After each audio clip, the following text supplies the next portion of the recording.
Good morning, everybody. Today, in the Whiskey Advent Calendar lineup, we have Egan's or Egan's. I saw that it was pronounced both ways, and I don't know which way these fine folks prefer.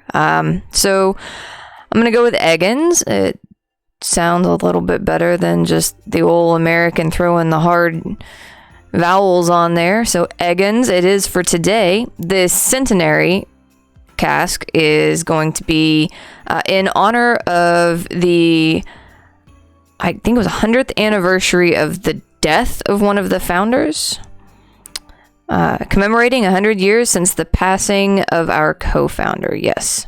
So let's get this bad boy poured so I can start breathing.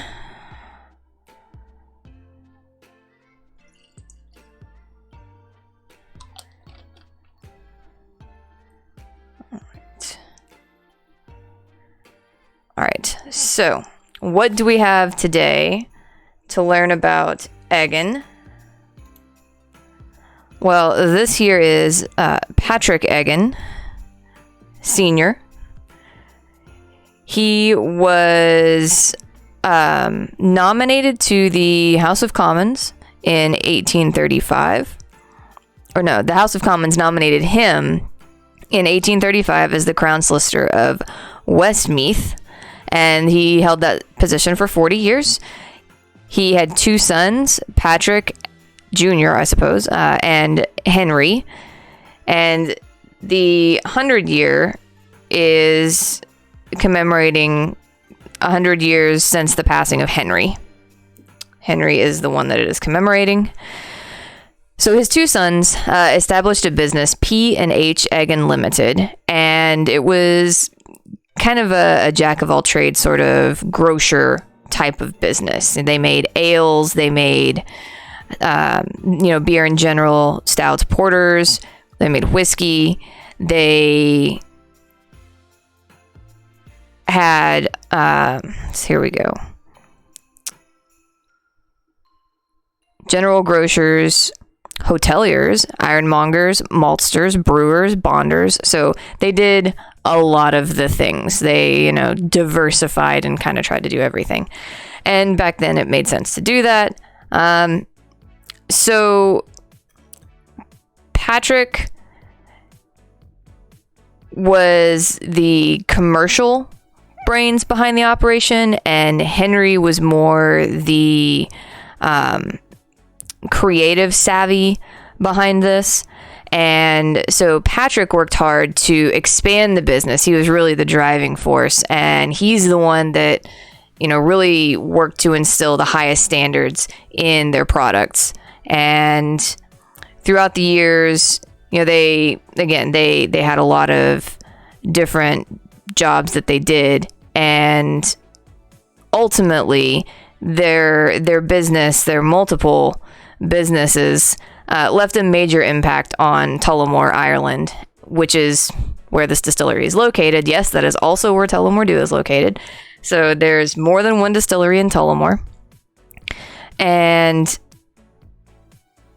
then things started to go a little sideways toward the end of the 1800s, the beginning of the 1900s.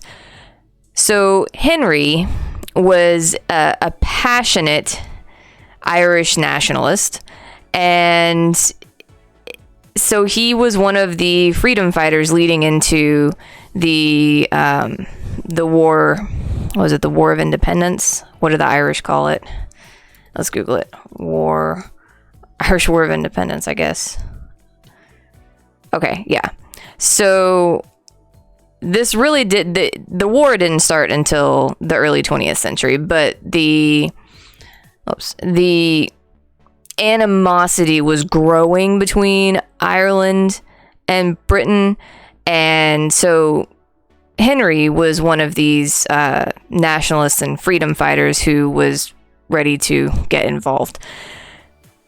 In 1883, the brewery that they had 50 people, and they made 30 to 40 barrels of ale a day. and continued to grow through the end of the 19th century. Then in the 20th century, oh, sorry, hold on. We're still in the end of the 19th century. People were writing reviews saying that their beer is good and their whiskey is excellent. So they're definitely producing whiskey by the end of the 1800s.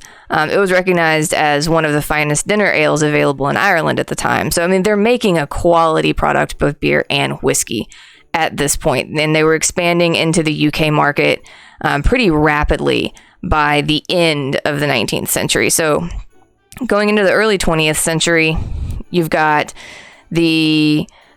between the World War I and the Irish War of Independence, Prohibition in the United States, and then going on into the Great Depression. Again, all of these things kind of worked to force the distillery to close down. And it wasn't until 2013 that the Egan family, which now, 2-3 generations removed from the founders, decided that they were going to reopen the distillery and relaunch the brand. And so now they've got this wonderful distillery producing whiskey. I couldn't find any information about them still producing beer or ale. So I think they've moved into just whiskey at this point. And we're going to get to try some of that. I've never had anything from this particular distillery, so this will be new and fun. So let's see. Wow. That smells like a really good and proper Irish whiskey. Oh my goodness, that's so good. Oh, it's sweet and light and a little like sugar cookie. It's buttery. You know the cookies that you get from the tins that say they're like Scotland butter cookies or something, and it's the red and black packaging butter cookies. They're everywhere this time of year. That's the smell. That's what it reminds me of. There's more there. That's just really hard on the nose, like just cookies. Gosh, it makes me want to eat cookies. I mean, there's a fruitiness. It's a very faint fruitiness. No, maybe not fruit. Maybe it's more like...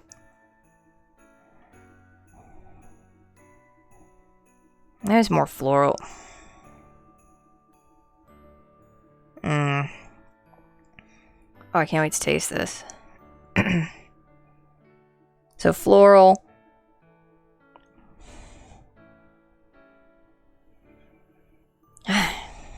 Okay, well, we should probably write all that down and get back over here to... That's what our bottles... If we had the bottle, that's what it would look like. So let's get to our tasting notes. Okay, so... Sweet. Butter cookie. I'm kind of going back and forth between fruity and floral. I can't really tell. There's something else there. There's something else. I can't pinpoint what I think it is.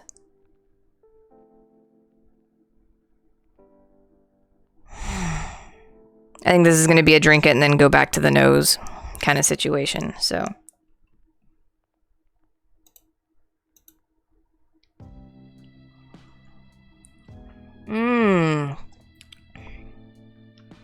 Oh my goodness. It's almost like a fruitcake. It's like I'm drinking fruitcake. It's like a very sort of... It's a little bready. It's like apples and cinnamon and kind of like candied cherries. It doesn't taste like a dark cherry or anything. It's good. It tastes like a fruitcake, but in a good way.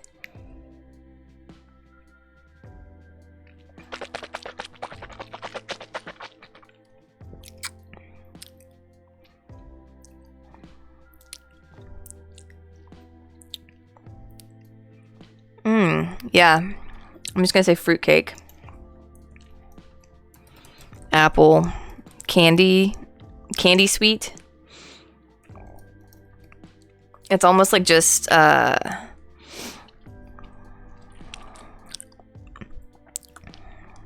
Mm.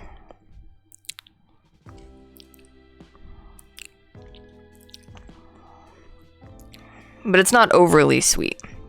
Like, there's a lot more going on. The fruit is really, really there.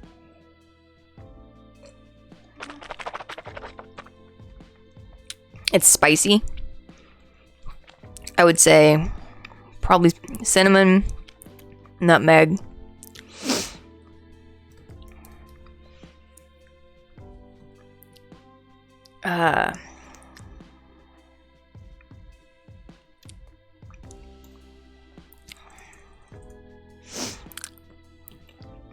Candied might be a better. Oops.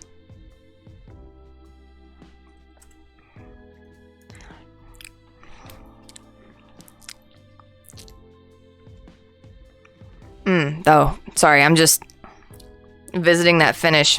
Is that toasted coconut?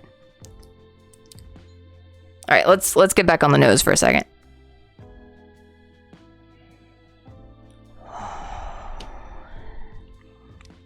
I'm gonna go with it as fruity on the nose. Not floral to me anymore.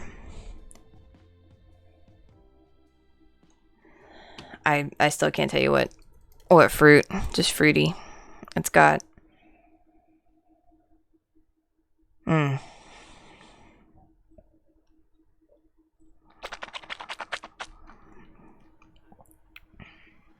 That is just so smooth.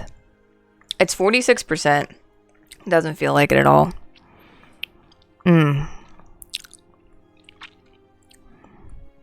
Yeah, toasted coconut. I think toasted coconut is what I get a lot of on the finish. And still some spices, but more mellow, sweeter spices. Maybe like a vanilla, kind of toward the end. I'm trying vanilla oak. And the oak's kind of coming through at the end, yeah. As it all fades. Oh, this is really delightful. This is quite good. Quite good indeed. The distillery did not have tasting notes. So we're going to have to pop over to Master of Malt, which is my favorite place to go to get tasting notes. They have a pretty consistent system of group of tasters, and whoever is writing these reviews seems to be fairly consistent with a lot of the things I kind of read across the board when I'm looking things up. So let's go see what they have to say, because we didn't really get anything here in the write-up on the distillery site. So 100 years since the passing of the company's co-founder, Henry Egan. It's made with a combination of single malt and grain whiskeys married in exo cognac casks, so extra old cognac.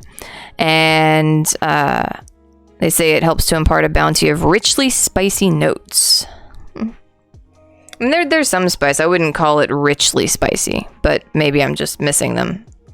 I'm rebounding from yesterday's debacle of not sleeping and having a fever, trying to get over my booster shot.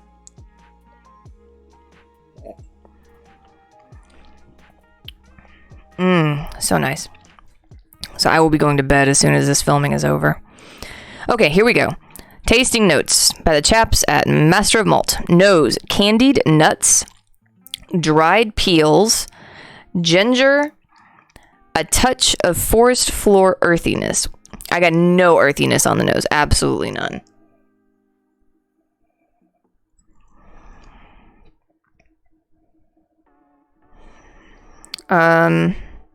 Dried peels. I don't know what that means, but if that's the fruity, then I guess I'm getting the fruity. I'm not getting ginger at all. I'm just getting sweet butter. It's buttery. It's buttery and it's bready to me. Like in a good way. It's not like sniffing a loaf of bread. It's like sniffing a box of cookies. Candied nuts. Yeah, okay. Nutty. Okay, nutty I can get. Earthy, not a chance.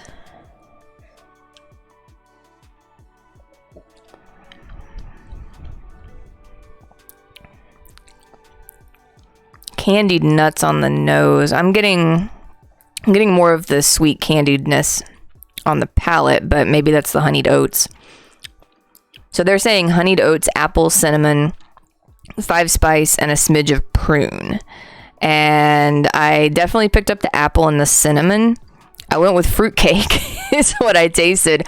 I stand by that. If you've ever had a really good fruit, I'm not talking about the cheap stuff you buy at Walmart.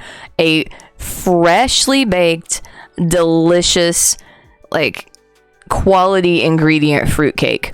That's what I'm getting here. But as like different components at different times. Not just, oh, it's a fruitcake in my mouth. I'm getting layers of the fruitcake one at a time, which is very interesting because when you eat a fruitcake, you get it all at once. But that's the closest thing that I can describe it as fruitcake. It's sweet, it's appley, there's spices. I'm not getting any prune at all. And then on the finish, toasted tea cakes, coconut flakes, and vanilla pod. All right, toasted coconut. Yeah. Okay, I get it, yeah. I don't know what a toasted tea cake is, but if that's the lingering fruitcake that's still there on my palate, then okay, it makes sense. Coconut flakes, I mean, I went with toasted coconut. There's kind of this, it's not burnt, it's toasted. It's kind of like if you brown the cookies a little more than you maybe should when you make cookies, so you've got that slightly overdoneness, but it's not bad, it's just slightly overdone. I mean, some people, if you're like me, I actually like them that way. I like that flavor. So that's kind of what I'm getting here. It's like a toasted, well done, not overdone, but well done cookie. Coconut, toasted coconut. Yeah. And vanilla. Yeah. I can't tell if it's more oak than vanilla for me, but this is very good. This is very good whiskey.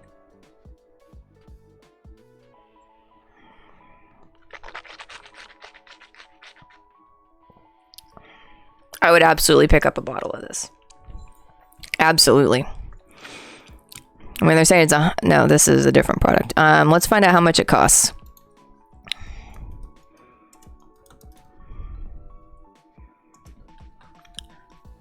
Purchase. Shop. Total Wine. Okay, I can't use Whiskey Exchange where I am. I'm not seeing it at Total Wine, but these prices look a little steep. $500, where in the world? I mean, if it's from 100 to 200, probably is what it looks like. That's a little steep. It's very good. I don't know if it's $150 good, but it is very good. It is very, if you have a chance to try it sometime, or just order a dram when you're out at a bar or whiskey bar or a fancy place and they've got this on their list, go for it. Give it a shot. You won't regret it. I don't know if I would pay $150 for it. Maybe if I was gifting it to somebody who really, really loved Irish whiskey, then it would be worth the price as a gift as well as a drink. For me, I don't know if I'd pay $100. I'd probably pay $80 for it. 70 to 80. It's good, don't get me wrong. But that's going to be it for today. I'm exhausted, and yeah, it's just a wonderful whiskey. So yeah, go get some if you think that trying a delicious Irish for that price is in your budget and worth it for you. Look for this one. It's very good. All right. Bye everybody.